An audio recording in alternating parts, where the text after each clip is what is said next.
ஆண்டவராகிய இயேசு கிறிஸ்துவின் நாமத்தில் உங்கள் யாவருக்கும் என் அன்பின் நல்வாழ்த்துக்கள். மீண்டுமாக ஒரு தீர்க்க தரிசன உலகம் நிகழ்ச்சியிலே உங்களை சந்திப்பதில் பெரும் மகிழ்ச்சி அடைகிறேன்.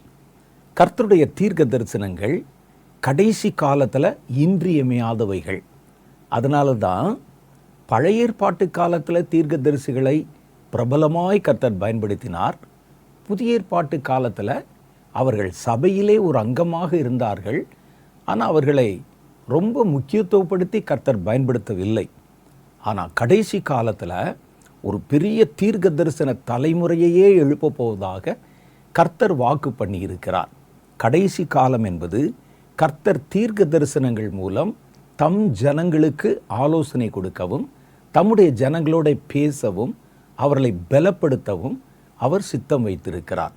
அதனால தான் யோவேல் 2:28 கர்த்தர் ஒரு பெரிய வாக்கு தத்தத்தை கட்டளையிட்டிருக்கிறார்.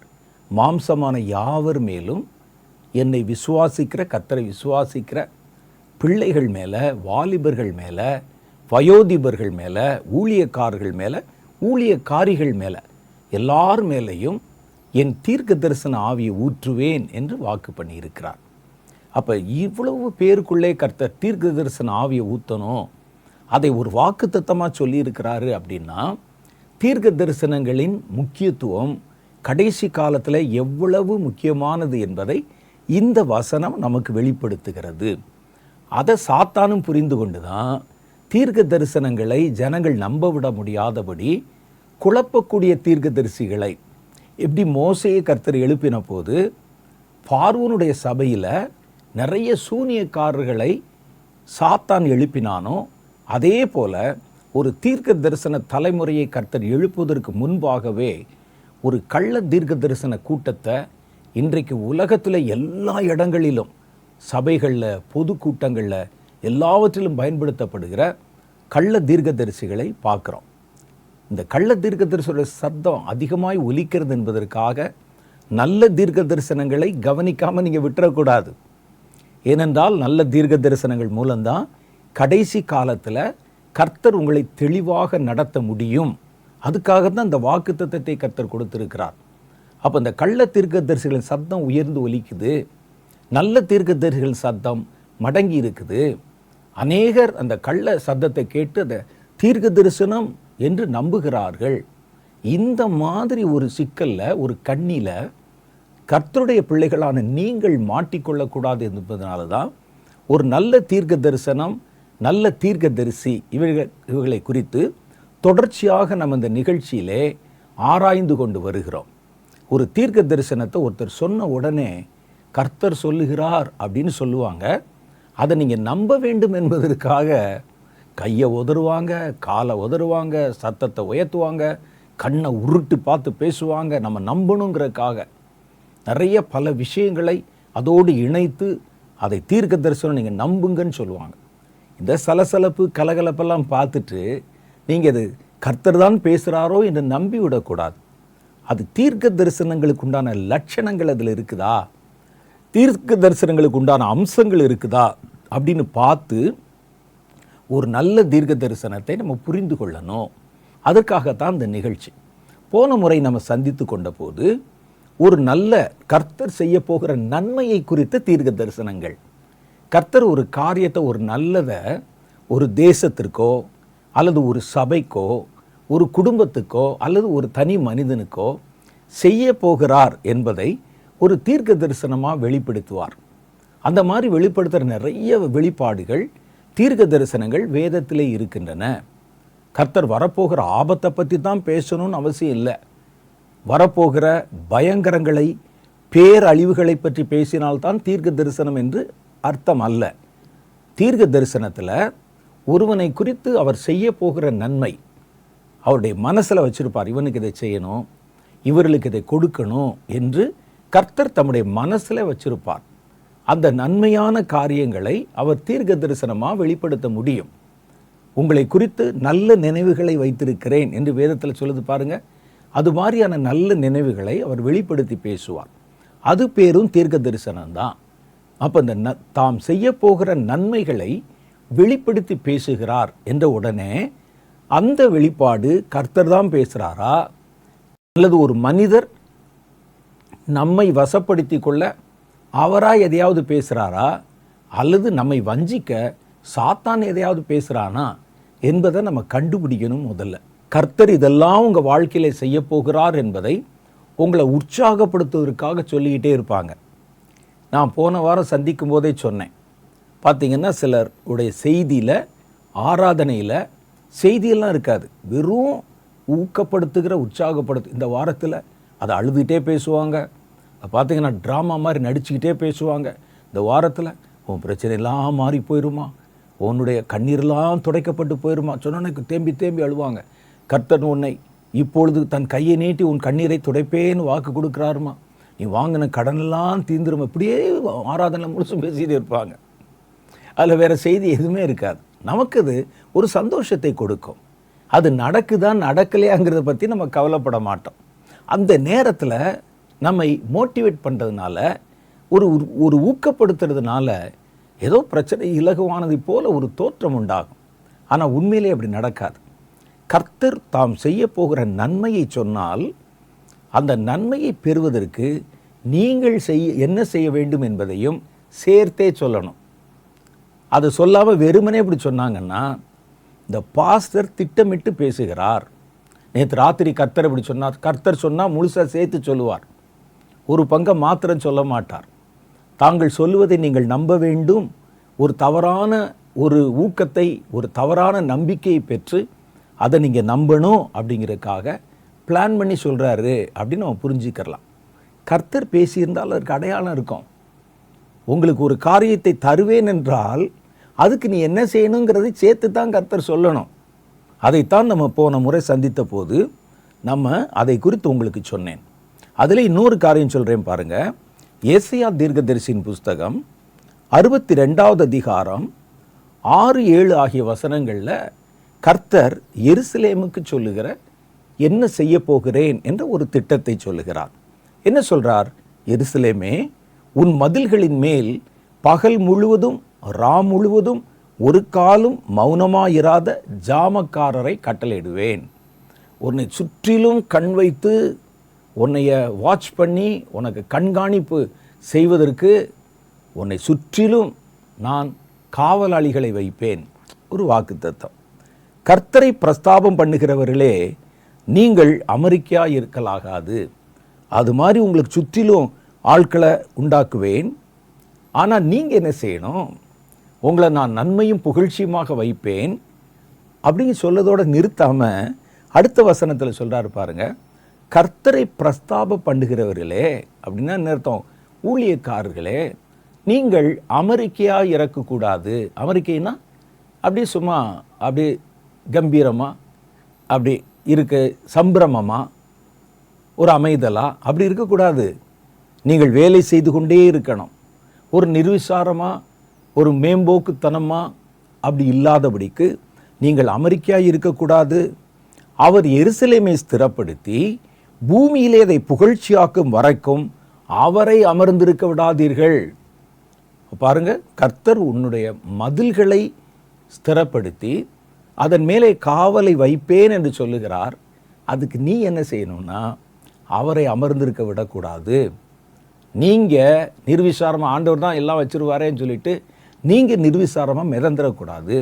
நீ ஜெபம் பண்ணணும். நீ அந்த காரியம் நிறைவேறுகிற வரைக்கும் ஆண்டவரிடத்திலே மன்றாடணும். இதெல்லாம் கர்த்தர் சொல்கிறார். உங்களுக்கு நல்லா தெரிஞ்ச ஒரு தீர்க்க தரிசனத்தை சொல்கிறேன் பாருங்கள். அதில் ஒரு பகுதியை தான் நாங்கள் உங்களுக்கு சொல்லியிருப்போம். அதில் என்ன போட்டிருக்கு? யோவேல் தீர்க்கதரிசியின் புஸ்தகம் ஏற்கனவே நம்ம வாசித்து தான் 2வது அதிகாரம் 28 சில வசனங்கள். அதற்கு பின்பு மாம்சமான யாவர் மேலும் என் ஆவியை ஊற்றுவேன். அப்பொழுது உங்கள் குமாரரும் உங்கள் குமாரத்திகளும் தீர்க்க தரிசனம் சொல்லுவாங்க. கர்த்தர் என்ன செய்ய போகிறேன் என்ற ஒரு நன்மையை குறித்து சொல்கிற ஒரு தீர்க்க தரிசனம் இது. கர்த்தர் செய்ய போகிற நன்மைக்கான ஒரு தீர்க்க தரிசனம். அதில் சொல்கிறார், உங்கள் குமாரர்களையும் குமாரத்திகளும் தீர்க்க தரிசனம் சொல்லுவாங்க. உங்கள் மூப்பர்கள் சொப்பனம் காண்பார்கள். உங்கள் வாலிபர்கள் தரிசனம் காண்பார்கள். ஊழியக்காரர்கள் மேலும் அந்நாளில் என் ஆவியை ஊற்றுவேன். வானத்திலும் பூமியிலும் இரத்தம், அக்னி, புகைக்காடாகிய அதிசயங்களை உங்களுக்கு காட்டுவேன். கர்த்தருடைய பெரிதும் பயங்கரமான நாள் வருவதற்கு முன்பே சூரியன் இருளாகி சந்திரன் இரத்தமாலாம் மாறும். அப்பொழுது கர்த்தருடைய நாமத்தை, அந்த நேரத்தில் அடுத்தவர் செய்ய போகிற அடுத்த நன்மையை சொல்கிறார் பாருங்க. அப்பொழுது கர்த்தருடைய நாமத்தை தொழுது கொள்ளுகிறவன் எவனோ அவன் ரட்சிக்கப்படுவான். பூமியில் பயங்கரம் நடக்கும், சந்திரன் இரத்தமாகும், தேசம் தத்தளிக்கும், பூமி தவிக்கும். அப்பொழுது கர்த்தருடைய நாமத்தை தொழுது கொள்ளுகிற உங்களை நான் ரட்சிப்பேன். கர்த்தர் சொன்னபடி சீயோன் பர்வதத்திலும் எருசலேமிலும் கர்த்தர் வரவழைக்கும் மீதியாயிருப்போரிடத்திலும் ரட்சிப்பு உண்டாயிருக்கும். ரட்சிப்புனா பாதுகாப்பு. அவர்களை நான் காத்து கொள்வேன். அப்போ கர்த்தர் செய்ய போகிற 2 விதமான நன்மைகளை சொல்லுகிறார். ஒன்று, இந்த பயங்கரமான நாட்கள் வருவதற்கு முன்னே ஒரு நன்மையை தருவேன். என்னது? சூரியன் இருளாகவும் சந்திரன் இரத்தமாக மாறுவதற்கு முன்னால், பூமியெல்லாம் தவிக்கவும் தத்தளிக்கும் செய்கிறதுக்கு முன்னால் நான் ஒரு நன்மையை செய்வேன். அது எப்போ பார்த்தீங்களா? எந்த நன்மையை எப்போ செய்வேன் என்று எழுதியிருக்கிறார். இது நடக்கிறதுக்கு முன்னால் மாம்சமான யாவர் மேலும் என் ஆவியை ஊற்றுவேன். உங்கள் பிள்ளைகள் தீர்க்க தரிசனம் சொல்லுவாங்க, உங்கள் வாலிபர்கள் தரிசனம் காண்பாங்க, மூப்பர்கள் சொப்பனம் காண்பாங்க, எல்லா ஊழியக்காரிகளும் தீர்க்க தரிசனம் சொல்லுவாங்க. இதை நான் முதல்ல செஞ்சிடும். அடுத்து என்ன நடக்கும்? தேசத்தில் தவிப்பும் தத்தளிப்பும் உண்டாகும், இயற்கையிலே பயங்கர மாற்றங்கள் வரும். அந்த நாட்களில் நான் இன்னொரு நன்மையை சேருவேன். என்ன தருவேன்? உங்களை நான் பாதுகாப்பேன். என் நாமத்தை தொழுது கொள்ளுகிற உங்களை நான் பாதுகாப்பேன். அப்போ 2 நன்மையை சொல்கிறாரு. அது எந்தெந்த காலகட்டத்தில் எந்த நன்மை, அந்த தீர்க்க தரிசனத்தில் அது இருக்குது. பூமியிலே இந்த பயங்கரம் அக்கினி புகைக்காடான காட்சிகள் காணப்படுவதற்கு முன்பு, அதான் நான் ஏற்கனவே சொன்னேன், ஒரு தீர்க்க தரிசனத்தில் எப்போ எது நடக்கும் என்ற ஒரு டைம் இருக்கும். அக்னி புகைக்காடுமான காட்சிகள் நிறைய. இங்கே நாங்கள் அதை பார்த்தோம், இதை பார்த்தோம், சூரியன் இருளாக மாறுது, சந்திரன் இரத்தமாக மாறுது. இந்த காலம் வருவதற்கு முன்னால் ஒரு நன்மை நான் தருவேன், என் அபிஷேகத்தை ஊற்றுவேன். இந்த காலம் வந்த பிறகு இன்னொரு நன்மையை தருவேன்.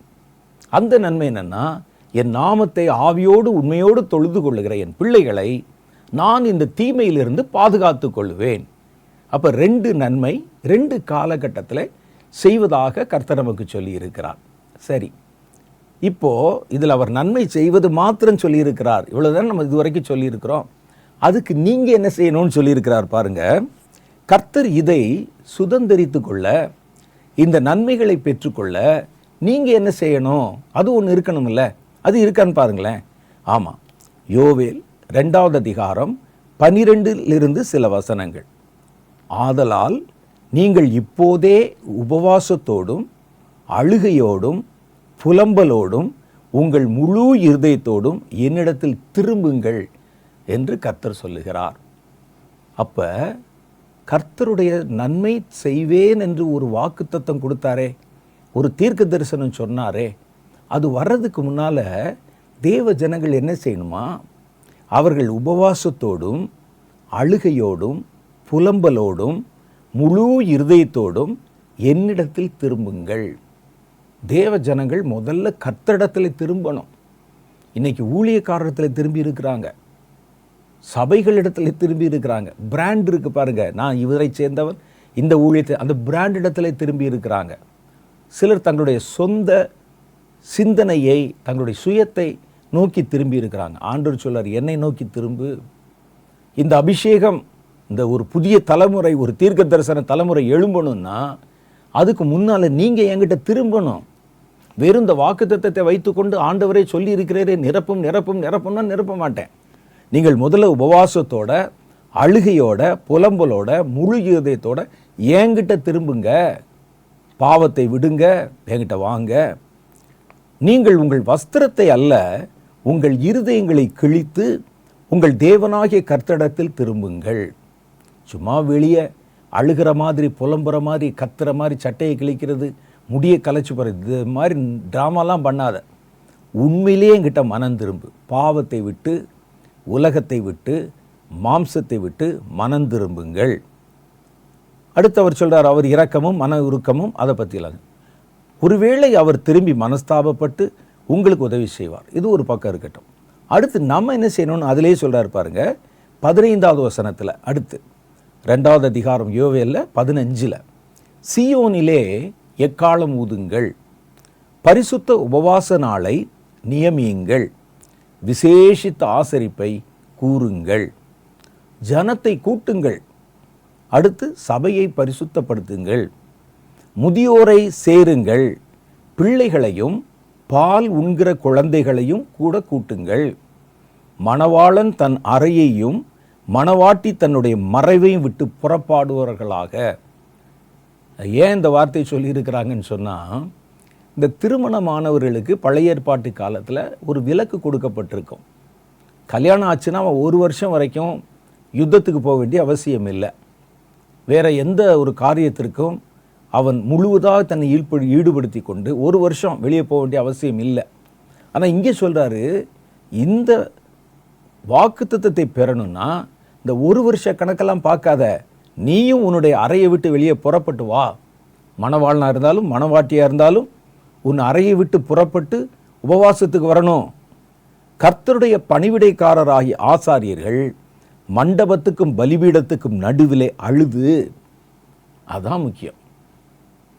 விசுவாசிகள் அழுவாங்க, ஊழியக்காரரும் அழணும், ஆசாரியர்கள் அழணும்.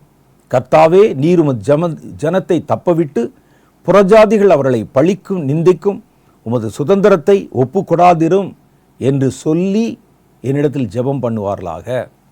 அப்பொழுது நான் என் தேசத்துக்காக வைராக்கியம் பாராட்டுவேன். அதுக்கப்புறம் தான் அந்த வாக்குத்தத்தம் வருது.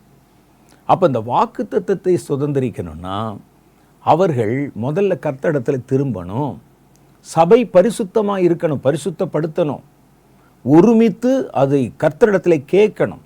இதெல்லாம் அதே அதிகாரத்தில் கர்த்தர் சொல்லி இருக்கிறார். நாம் இதெல்லாம் கட் பண்ணிடுவோம். கட் பண்ணிவிட்டு எது வாக்குத்தத்தமோ கர்த்தர் என்ன செய்யணுமோ அதைத்தான் சொல்லி ஜெபம் பண்ணுவோம். அப்போ கர்த்தர் ஒரு நன்மையை கட்டளையிட்டால் அதை சுதந்திரித்துக் கொள்வதற்கு நாம் என்ன செய்யணும் என்ற ஒரு நிபந்தனை, ஒரு கட்டளை அதில் இருக்கும். அதை கவனித்து பார்க்கணும். இது ரெண்டும் சேர்த்து வராமல் வெறுமனே உங்களை உற்சாகப்படுத்துவதற்கும் உங்களை ஊக்கப்படுத்துவதற்கும் ஒரு போலியான நம்பிக்கையை கொடுக்கறதுக்கும் வாக்குத்தத்தங்களை அள்ளி அடுக்குகிறார் அப்படின்னு சொன்னால் நீங்கள் அதை சந்தேகப்படணும். கர்த்தர் பேசினா அந்த அம்சம் இருக்கும். நான் உனக்கு இதை தருவேன் என்றால் நீ என்ன செய்ய வேண்டும் என்ற ஒரு கட்டளை இதில் இருக்கும். அப்போ நன்மை செய்வேர் என்று சொன்ன தீர்க்க தரிசனத்திற்கு கர்த்தர் இந்த அம்சங்களை வைத்திருக்கிறார். அடுத்து பாருங்க, தீமையான காரியங்கள், அதை குறித்த தீர்க்க தரிசனங்கள் இருக்குது. தேசத்தில் இது வரப்போகுது, அது வரப்போகுது, தேசம் கவிழ்க்கப்பட்டு போம், ஒரு பஞ்சகாலம் வருகிறது, சுனாமி அலைகள் வருகிறது, இப்படிலாம் நிறைய தீர்க்க தரிசனங்கள் சொல்கிறத பார்க்குறோம். நிறைய பேர் சொல்கிறாங்க. ஆனால் கர்த்தர் ஒரு காரியத்தை சொன்னால், இன்னைக்கு சொல்லக்கூடிய பல தீர்க்க தரிசனங்களில் இந்த தீமையை குறித்து சொல்லுகிற தீர்க்க தரிசனங்கள் ஜனங்களை பயப்படுத்துவதற்காக மாத்திரம் சொல்லப்படுவதாக ஒரு குற்றச்சாட்டு இருக்குது. உண்மைதான் அது. நிறைய பேர் என்ன செய்வாங்கன்னா, ஐயோ அடுத்து வருகிற இந்த வருஷத்தில் பார்த்தீங்கன்னா நட்சத்திரம் விழப்போகுது, ஒரு கடல் அலைகள் முழக்கமாக போகுது, தேசத்தில் தவிப்பு வரப்போகுது, எல்லாம் ஜனங்கள் தெருவுக்கு வரப்போகிறாங்க, கொள்ளை நோய் வரப்போகுது, சாக போகிறாங்க, செத்து போயிடும், அப்படி இப்படி பேசுகிறாங்க. தப்பில்லை, அது வேதத்திலும் அப்படி இருக்கிறது. ஆனால் வேதத்திலே சொல்லப்பட்ட காரியங்கள் பயமுறுத்துவதற்கு மாத்திரம் சொல்லலை, அதில் தப்பித்து கொள்வதற்கான போக்கும் அதில் சொல்லப்பட்டிருக்கணும். அதை கட் பண்ணிட்டு அதில் தப்பித்து கொள்வதற்கு கர்த்தர் என்ன ஆலோசனை தருகிறார், அது இல்லாமல் வெறும் வரக்கூடிய ஆபத்து மாத்திரம் சொல்லப்பட்டிருந்தால் அது சந்தேகத்துக்குரிய தீர்க்க தரிசனம். அப்படி இருக்காது. கர்த்தர் சொன்னால் முழுமையாக சொல்லுவார். ஒரு தீமையை குறித்து சொல்லுகிற எச்சரிக்கையை கர்த்தர் சொன்னால் அதில் தப்பித்து கொள்ளுகிற போக்கை கர்த்தர் வெளிப்படுத்துவார். பாருங்க, அது உதாரணம் உங்களுக்கு சொல்கிறேன். ஆனால் இன்னைக்கு பல இடங்களில் இப்படிப்பட்ட தீர்க்க தரிசனங்கள் சொல்லும்போது அந்த தீர்க்க தரிசனங்களுடைய முழுமை நீங்கள் கவனித்து பார்த்தா, இந்த ஆபத்துகளிலிருந்து தப்பித்துக்கொள்ள நீங்கள் என்ன செய்யணும், அதில் தப்பித்து கொள்ளவோ அதை தடுப்பதற்கோ அல்லது அந்த நாட்களை கூட்டுவதற்கோ அந்த நாட்களை, அந்த தீமை நாட்களை குறைப்பதற்கோ அந்த தீமையை பலவீனப்படுத்துவதற்கோ என்ன செய்யணுங்கிற ஆலோசனை இருக்கணும். அந்த ஆலோசனை இல்லாமல் ஒரு ஆள் பயமுறுத்திட்டே இருக்காருன்னு வச்சுக்கோங்க, அவ்வளோதான். கவிழ்க்கப்பட போகுது, மலை உருள போகுது, பள்ளங்கள் நிரம்ப போகுது, வீடெல்லாம் அழிய போகுது, ரத்தம் சிந்த போகுது, அவ்வளோதான், முடிச்சிட்டா. அது முழு தீர்க்க தரிசனம் அல்ல. கர்த்தர் பேசி இருந்தால் பயமுறுத்துறதுக்காக மாத்திரம் பேச மாட்டார், அதில் தப்பித்து கொள்வதற்கான போக்கை குறித்தும் அதில் பேசியிருக்கணும். பாருங்கள், எரேமியா தீர்க்கதரிசியின் புஸ்தகம் 21வது அதிகாரம் 4, 5 ஆகிய வசனங்களில் ஒரு சம்பவம் சொல்லப்பட்டிருக்கு. அதில் என்ன சொல்கிறாருன்னு கேட்டால், நேபுகாத் நேச்சார், பாபிலோனிய மன்னர், ஒரு கல்தேயாவின் ராஜா, எருசலேமின் மேலே, யூதர்கள் மேலே படையெடுத்து வர போகிறார். ராஜா சொல்லுகிறான், யார் அந்த நேபுகாத் நேச்சார்? அவனுடைய படையை விட நம்முடைய படை பெருசு, நாம் அவர்களை எதிர்கொள்ள முடியும் என்று ஜனங்களுக்கு ஒரு தப்பான நம்பிக்கை கொடுத்து கொண்டிருக்கிறான். நீங்கள் தொடர்ந்து அந்த பகுதியை வாசி பார்த்தீங்கன்னா தெரியும், நம்ம ஜெயிச்சிடலாம், நம்ம வந்துடலான்னு. ஆனால் கர்த்தர் எரேமியாவிடத்தில் பேசுகிறாரு, அப்படிலாம் நீங்கள் நினைக்கிற மாதிரி சுலபமாக அவனை ஜெயிக்க முடியாது, அவனுடைய படை பெருசு. இப்போ உள்ள காலம்னா ஒரு தேசத்தில் இருக்கிற இராணுவம், அதனுடைய படை பலம், இதெல்லாம் நம்ம அறிந்து கொள்வதற்கு பல நியூஸ் வருது, பல செய்தி நம்ம சேகரிக்க முடியும். அந்த காலத்தில் ஒன்றுமே தெரியாது. நம்ம நாட்டினுடைய எல்லை எது வரைக்கும் இருக்குன்னு கூட அவர்களுக்கு தெரியாது. பக்கத்து நாட்டை பற்றின விவரங்கள்லாம் முழு செய்தியும் அவர்களுக்கு கிடைக்காது. அப்போ இவர் அப்படி ஒரு அண்டர் எஸ்டிமேட் பண்ணுறாரு. பண்ணி அவர் வரட்டும், நம்மெல்லாம் அவர்களை எதிர்க்க முடியும், படைகளை கூட்டுங்கள், அவர்களுக்கு எதிராக இருக்கிற எல்லா இராணுவத்தையும் சேருங்க, நேபுகாத் நேச்சாரை துரத்தி அடிப்போம் அப்படின்னு சொல்லும்போது கர்த்தர் எரேமியாவுக்கு ஒரு காரியத்தை சொல்லுகிறார். அவர்களை துரத்த முடியாது, அவன் இந்த தேசத்தின் மேலே படையெடுத்து வருவான், அது நடக்கும் அப்படின்னு சொல்கிறார். இந்த வார்த்தைகளை கேட்ட உடனே இப்படி எரேமியா தெருவில் நின்று ஜனங்களிடத்தில் இதை பேசுகிறாருன்னு சொன்ன உடனே யூதாவின் ராஜா அதை கேள்விப்பட்டு கோபம் வந்துடுது அவனுக்கு.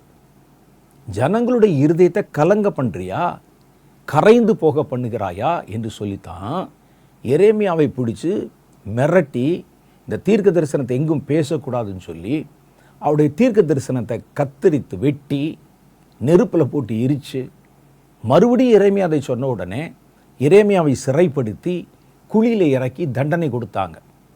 அப்போ எரேமியாவின் மூலம் கர்த்தர் வரக்கூடிய ஆபத்தை பற்றி பேசுகிறார். அந்த இடம்தான் இந்த சம்பவம்.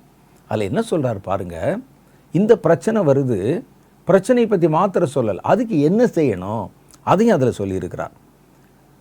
4வது வசனம் சொல்லுது, எரேமியா 21:4, இஸ்ரவேலின் தேவனாகிய கர்த்தர் உரைக்கிறது என்னவென்றால், இதோ உங்கள் அலங்கத்துக்கு வெளியே முற்றுகை போட்ட பாபிலோன் ராஜாவோடும் கல்தேயரோடும் நீங்கள் யுத்தம் பண்ணும்படி உங்கள் கைகளில் பிடித்திருக்கிற யுத்த ஆயுதங்களை நான் திருப்பிவிட்டு அவர்களை இந்த நகரத்தின் நடுவிலே கொண்டு வந்து நான் நீட்டின கையினாலும் பலத்த புயத்தினாலும் கோபமும் உக்கிரமும் மகா கடுமையுமாக உங்களோட யுத்தம் பண்ணி, யாரோட?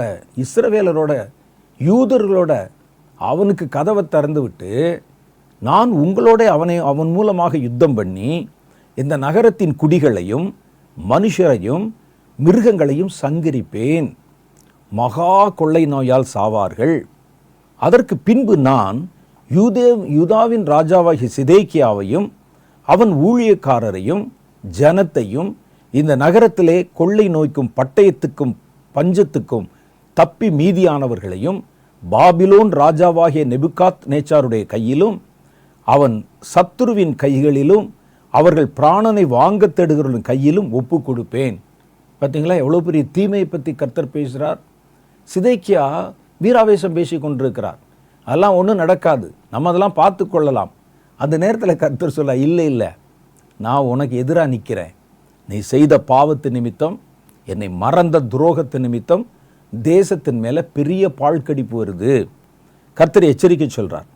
அவன் அவர்களை, யார்? நேபுகாத் நேச்சார் யூதர்களை பட்டய கருக்கினால் வெட்டுவான். அவன் அவர்களை தப்ப விடுவதில்லை, அவன் அவர்களை மன்னிப்பதும் இல்லை, இறங்குவதும் இல்லை என்று கர்த்தர் உரைக்கிறார் என்றான். பார்த்தீங்களா, கர்த்தர் இப்போ வரப்போகிற ஒரு தீமையை சொல்லுகிறார். உங்கள் தேசத்தின் மேலே என்ன வரும்? இது மாத்திரம் சொல்லி இருந்தால் எரேமியா பயமுறுத்துகிறார் அப்படின்னு சொல்லலாம். ஆனால் அந்த தீர்க்க தரிசனத்தை முழுமை நீங்கள் பார்த்தீங்கன்னா, அவன் வரப்போகிறான், அதுதான் நியமிக்கப்பட்டது, தேசத்தின் மேலே பட்டயத்தை எடுத்துகிட்டு வருவான். ஆனால் அதில் நீங்கள் தப்பிப்பதற்கு என்ன செய்யணும்? அவனை எதிர்த்து சண்டை போடணுமா, அல்லது சண்டைக்கு போகலாமான்னு சொல்லி ஜெபம் பண்ணணுமா, என்ன செய்யணும்? கர்த்தர் அந்த ரெமெடி, அதற்குண்டான பிரதி காரியம், நம்ம என்ன செய்யணும் என்ற காரியத்தை அங்கே சொல்லுகிறதை பார்க்குறோம். எரேமியா 21வது அதிகாரம் 8-9. பின்னையும் அவர் இந்த ஜனங்களை நோக்கி, இதோ நான் உங்கள் முன்னே ஜீவ வழியையும் மரண வழியும் வைக்கிறேன். 2 வழி தான் இருக்குது. இந்த நகரத்திலே தரிக்கிறவன் பட்டயத்திலும் பஞ்சத்திலும் கொள்ளை நோயிலும் சாவான். உங்களை முற்றுகை போடும் கல்தேயர் வசம் புறப்பட்டு போகிறவனோ பிழைப்பான். இதுக்கு ஒன்று வழி என்னன்னா, சரண்டர் ஆயிரு. நீங்கள் இருந்துட்டு வீம்பு பேசிகிட்டு இருந்தீங்கன்னா இந்த தேசத்தின் மேலே வருகிற தீமைக்கு நீ உட்படுவாய். எதிர்த்து சண்டை போடாத. என்ன செய்யணும்? நீங்கள் தப்பிக்க விரும்பினால் போய் கல்தேயனோட சேர்ந்துக்க. அவங்ககிட்ட போனீன்னா உன் பிராணன், உன்னுடைய உயிர் உனக்கு கிடைத்த கொள்ளை பொருளை போல் இருக்கும். நீங்களே போய் சரணடைஞ்சிருங்க. இதைத்தான் கர்த்தர் திரும்ப திரும்ப சொல்லுகிறார். அங்கே எரேமியாவின் புஸ்தகத்தில் படிச்சீங்கன்னா நிறையா இருக்கும். வரகிற ஆபத்து பயங்கரம். உன் பலம் தெரியாமல் நீ சண்டை போட்டுட்டு இருக்க. உனக்கு பலமாக இருக்க வேண்டிய என்னையும் நீ பகைச்சிட்ட. நீ இப்போ தன்னந்தனியாக இருக்கிற. இப்போ நீ தப்பிக்கணும்னா அதற்கு ஒரு வழி இருக்குது. சண்டை போடாத, சரண்டர் ஆயிரு. இது சொன்ன உடனே சிதேக்கியாவுக்கு எரியிற தீயில நெய்யை ஊற்றினா எப்படி இருக்கும்? பயங்கரமான கோபம். நீ யாருடைய ஆள்? நீ ஒற்றனா? பாபிலோன் நாட்களுக்கு நீ ஒற்றனா? அவன்கிட்ட கையிட்டு வாங்கிட்டியா? காசு வாங்கிட்டியா? கர்த்தர் சொல்கிறார்னு பேசி இந்த ஜனங்களுடைய இருதயத்தை இப்படி குழப்பப்படுத்தி பலவீனப்படுத்துறியே, இவனை பிடிச்சி உள்ளே போடுங்கன்னு சொன்னான்.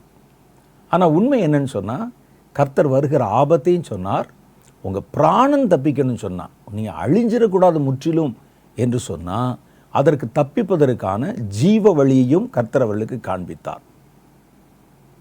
எரேமியா 21:11-12 சொல்கிறார் பாருங்க. யூதராஜாவின் குடும்பத்தையும் கர்த்தருடைய குடும்பத்தாரை நோக்கி, கர்த்தருடைய வார்த்தையை கேளுங்கள். தாவீதின் குடும்பத்தாரே, உங்கள் செய்கைகள் பொல்லாப்பின் நிமித்தம் என் உக்கிரம் அக்கினியைப் போல புறப்பட்டு அதை அணைக்கிறவன் அவிக்கிறவன் இல்லாமல் எரியாதபடிக்கு நீங்கள் ஏற்கனவே நியாயங்கேட்டு பறிகொடுத்தவனை ஒடுக்குகிறவனுடைய கைக்கு தப்புவீங்கள். இந்த ஆபத்திலிருந்து நீங்கள் தப்பிக்கணும்னா உங்களுக்கு 2 காரியம் சொல்கிறேன். ஒன்று, உங்கள் பிராணன் உங்களுக்கு ஒரு அதிர்ஷ்டமாக கிடைக்கணும் அப்படின்னு சொன்னால் நீங்கள் சரணாகி விடுங்கள். இன்னொன்று, நீங்கள் ராஜ்யபாரம் பண்ணும்போது ஏழையினுடைய நியாயத்தை புரட்டி போட்டியே, அவனை முதல்ல சரிப்படுத்து என்று அவர்களுக்கு ஆலோசனை கொடுக்கிறத பார்க்குறோம். இதே மாதிரி தான் ஏசாயா மூலம் சொல்லப்பட்ட ஒரு தீமையை குறித்தும் வேதம் நமக்கு சொல்லுகிறது. ஏசாயா 30வது அதிகாரம் 12, 13, 14 ஆகிய வசனங்கள். நீங்கள் இந்த வார்த்தைகளை வெறுத்து இடுக்கமும் தாறுமாறும் செய்கிறதை நம்பி அதை சார்ந்து கொள்ளுகிறபடியினால். அப்போ அந்த தீர்க்க தரிசனத்தில் என்ன இருக்குது பாருங்க. ஒருவருக்கு வருகிற தீமையும் அந்த தீமை ஏன் வருகிறது என்ற காரணமும் எரேமியா சொன்னதுலேயும் அது இருக்குது. அப்போ தீமையை குறித்த ஒரு தீர்க்க தரிசனம் வருதுன்னா அதில் 3 பார்ட் இருக்கும். இந்த தீமை ஏன் எங்கள் மேல் வருகிறது, நாங்கள் அதுக்கு என்ன செஞ்சோம், அந்த ஒரு பார்ட் அந்த தீர்க்க தரிசனத்தில் இருக்கும். 2வது, அதன் நிமித்தம் என்ன தீமை வரப்போகுது. 3வது, அந்த தீமைக்கு தப்புறதுக்கு கர்த்தர் என்ன ஆலோசனை தருகிறார். இது 3 இருக்கணும். அதை விட்டுட்டு நாளைக்கு அக்னி விழப்போகுது, கல் விழப்போகுது, சந்திரன் ரத்தமாக மாறப்போகுது, பூமி அழிய போகுது, அது மாத்திரம் சொல்கிறதல்ல. அப்படி பயமுறுத்த வேண்டிய அவசியம் இல்லை. அவர் உண்மையிலேயே கர்த்தர் பேசிய தீர்க்க தரிசனம் சொன்னால் இந்த 3 பார்ட் இருக்கும். இவர் சொல்கிறார் பாருங்க, உங்கள் மேலே தீமை வரப்போகுது. ஏன் தெரியுமா? நீங்கள் இந்த வார்த்தையை வெறுத்து, கர்த்தருடைய வார்த்தை எங்கே வாசிக்கிறேன்? ஏசாயா 30வது அதிகாரம் 12, 13, 14. நீங்கள் இந்த வார்த்தையை வெறுத்து இடுக்கமும் தாறுமாறும் செய்கிறதை நம்பி அதை சார்ந்து கொள்ளுகிறபடியினால். ஏன் அப்படின்னு சொல்லிட்டார். என்ன அப்படிங்கிறத பற்றி சொல்ல போகிறேன். இந்த அக்கிரமம் உங்களுக்கு உயர்ந்த சுவரில் விழ பிதுங்கி நிற்கிறதும் திடீரென்று சடுதியா இடிய போகிறதுமான வெடிப்பை போல் இருக்கும். திடீர்னு ராத்திரியில் சுவர்கள் இடிஞ்சு விழுந்தா, மதில்கள் இடிஞ்சு விழுந்தா, ஒரு எர்த்குவாக் வந்தா எப்படி இருக்கும் யோசிச்சு பாருங்க. அது நினைக்காத நேரத்தில் சும்மா படுத்திருப்பாங்க, திடீர்னு சுவர்லாம் பிதுங்கி மேலே விழுந்தா எப்படி இருக்கும்? அது மாதிரி சடுதியிலே தீமை வரும். வயநாட்டில் இரவு தூங்கி கொண்டிருந்த போது திடீரென்று பயங்கரமான ஒரு வெடிச்சத்தம் மாதிரி அதில் தப்பிச்ச ஒரு குடும்பம் சொல்கிறாங்க. நிறைய பேர் உள்ள மண்ணுக்குள்ளே போயிட்டாங்க. என்னன்னு எங்களுக்கு தெரியல, கரண்ட்டு போயிடுச்சு, பெரிய வெள்ளத்தின் சத்தம் கேட்குது, பாறைகள் உருளுகிற சத்தம் கேட்குது. அடுத்த நிமிஷம் வீடெல்லாம் உள்ளே போயிடுச்சு. ஜனங்களுடைய கடைசி கூக்குரல் சத்தம், அவ்வளோதான். அப்படியே அந்த சத்தம் மறைஞ்சிருது. எங்கே இருக்கிறோம், என்ன செய்கிறோம் ஒன்றும் புரியலை. அது ஒரு பயங்கரமான சூழ்நிலை. அதுக்குள்ளே கடந்து வந்தவங்களுக்கு தான் தெரியும். கர்த்தர் சொல்கிறாரு, ஒரு சுவர் வீட்டை சுற்றி இருக்கிறது திடீரென்று இடிந்து விழுந்து சடுதியிலே நாசமானா எப்படி இருக்குமோ அதே போல வெடிப்பு வருவதைப் போல உங்கள் மேல் வரும் என்று இஸ்ரவேலின் பரிசுத்தர் சொல்லுகிறார். அவர்களை தப்ப விடாமல் உடையும்படி குயக்கலத்தை நொறுக்குவதைப் போல அவர்களை நொறுக்குவார். வருகிற தீமையை அடுப்பிலே நெருப்பை எடுக்கிறதற்கும் குளத்திலே தண்ணீர் மொள்ளுகிறதற்கும் நொறுங்கின துண்டுகளில் ஒரு ஓடாவது கிடைக்காம போயிடும். அந்த அளவுக்கு பவுடர் மாதிரி ஆக்கிடுவாராம். உடஞ்ச பானையில் எதையாவது எடுக்கலான்னு கூட எடுக்க முடியாதான், அந்த அளவுக்கு நொறுக்கி போடுவேன் அப்படின்னு கர்த்தர் சொல்கிறார். ஏன்? நீங்கள் என் வார்த்தையை வெறுத்து இடுக்கமும் தாறுமாறும் செய்கிறதை நம்பி அதை சார்ந்து கொள்ளுகிறதுனால இது சம்பவிக்கும். அப்போ இதில் மூணாவது ஒரு பாட்டு இருக்கணுமே, அது இருக்கான்னு பார்ப்போமா? பாருங்கள், தப்பித்து கொள்வதற்கு என்ன, ஏன் வருது, என்ன வருது, எப்படி தப்பிப்பது? மூணாவதுக்கு சொல்கிறாரு ஏசாயா அதே 30வது அதிகாரம் 15வது வசனம், நீங்கள் மனம் திரும்பி அமர்ந்திருந்தால் ரட்சிக்கப்படுவீர்கள், அமெரிக்கையும் நம்பிக்கையுமே உங்கள் பலனாயிருக்கும் என்று இஸ்ரவேலின் பரிசுத்தராயிரு கர்த்தர் தேவன் சொல்லுகிறார். பார்த்தீங்களா? அப்போ ஒரு தீமையை குறித்த தீர்க்க தரிசனத்தில் இதெல்லாம் இருக்கணும். வெறும் தீமை மாத்திரம் சொல்லக்கூடாது. அதில் என்னென்ன, ஏன் அந்த தீமை வருகிறது? இப்போ இன்றைக்கி நிறைய காரியங்கள் கர்த்தர் பேசுகிற, பஞ்சகாலம் வரப்போகுது, நெருப்பு வரப்போகுது. நல்ல அந்த தீர்க்க தரிசனங்களை கவனித்து பார்த்தால் ஏன் வரப்போகுது, அது வந்தால் நாம் அதற்கு என்ன செய்யணும், அதற்கு உத்தரவாதம் பண்ணுங்கள், ஜெபிக்கிறவர்களை எழுப்புங்கள், கர்த்தரிடத்தில் திரும்புங்கள். இதெல்லாம் சேர்ந்து வந்தால் தான் அது ஒரு முழுமையான தீர்க்க தரிசனம். இந்த அறகுறையான தீர்க்க தரிசனங்களை கவனித்து பார்த்தீங்கன்னா இந்த அம்சங்கள் எல்லாம் அதில் இருக்காது.